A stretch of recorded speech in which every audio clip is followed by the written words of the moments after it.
Nie je strmina ako strmina, že? Veru? Veru ako vravíš. Nakoniec tu na tých koreňoch ma predsa rozbehne viacej, než som čakal. Vidíš náklon voči rovine. No, tých 50.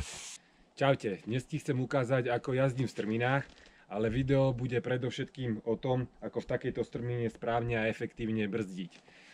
Možno si už počul o tom nejaké bajky, že pri brzdení máš mať vystreté ruky, nohami sa máš zapierať do pedálov, zavážiť sa nad zadné koleso a ideálne si ešte pri tom štrngať Vercaigo zadný plášť, ktorý musí mať ten najlepší dezen. Dobrým dezenom určite nič nepokazíš, ale ak chceš mať v takejto strmine bike naozaj pod kontrolou, tak s tými ostatnými rádami opatrne. Tak poďme si to vysvetliť. No predtým si povedzme ešte jednu zásadnú vec, a to je rozdiel, ak to do takejto strminy môžem pustiť v plných bombách, pretože na jej konci je 20-metrová rovinka, na ktorej môžem bezpečne zabrzdiť, alebo, a na to sa chcem v tomto videu hlavne zamerať, keď za touto strminou musím zastať skoro do nuly, pretože tam je, ako vidíš, zatačka hneď doľava. A ak sa mi to nepodarí, skončím tam napichnutý mimo trail na nejaké konáre a to nechcem. Takže k tým rádam. Ak dáš na tie rády a prídeš pre takúto strminu, vystrieš ruky, zavažíš sa nad zadné koleso a čo ti dá síce pocit, že sa ti predné koleso o nič nezachytí a ty nepreletíš cez rajdy, čo bude fajn, ale týmto štýlom s ťažiskom vzadu, kedy máš úplne odľahčené predné koleso, sa nekontrolovateľne rozbehneš, pôjdeš dole šmikom a bike bude neovládateľný. Mať ťažisko viac vpredu je úplne zásadné pre kontrolu bajku a pre maximálne využitie prednej brzdy, bez ktorej je kontrola rýchlosti v takejto strmine nemožná.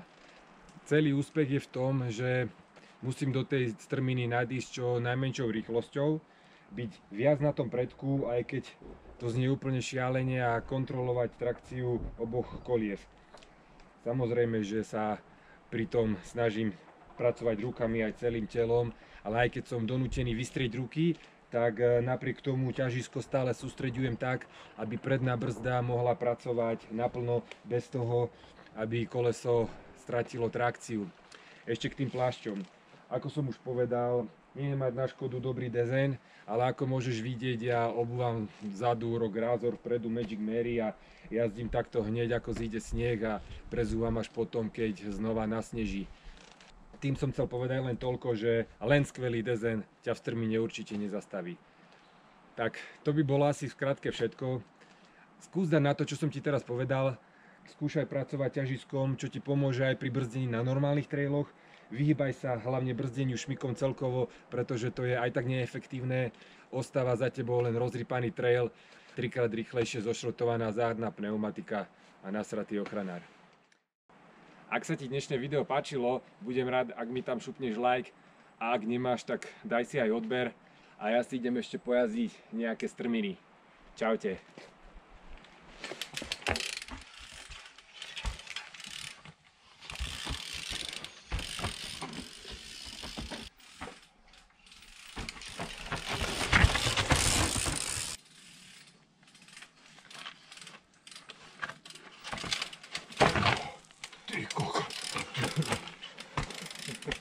Som videl čelovku o túto skalu.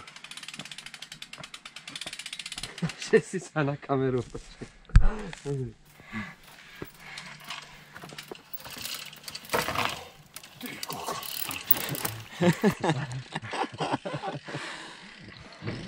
A nechceš to komentovať počas toho, jak to robíš? Tak už mám ísť tú kokotinu a rozprávať.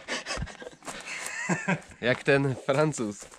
Juhu, brakes, little bit brakes.